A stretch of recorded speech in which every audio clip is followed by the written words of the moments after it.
sono rimasto stupito nell'incomprensione. Perché secondo me questa manifestazione non aveva senso.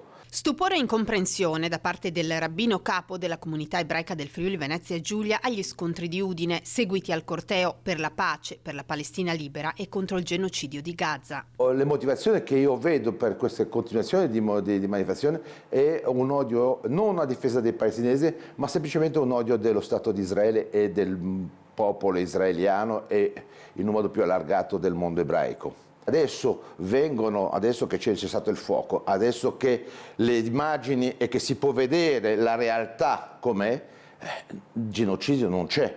Un genocidio è per principio, per definizione, la volontà determinata di un gruppo di cancellare fisicamente ognuno un popolo completo, una propria minoranza. Non c'è una volontà di uccidere i civili. Purtroppo i civili sono stati messi in mezzo, io lo ripeto, lo ribadisco, e questo non vuole essere visto da Hamas come scudi ai loro combattenti. Inevitabilmente ha creato all'interno del mondo ebraico e del mondo israeliano, dell'esercito israeliano, un problema etico.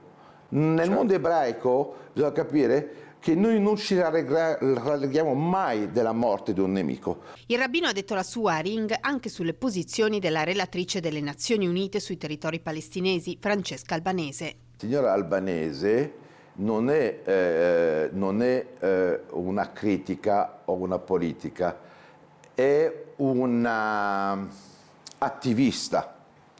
Lei ha fatto le sue scelte, però quello che dice si basa ancora una volta su delle informazioni falsificate.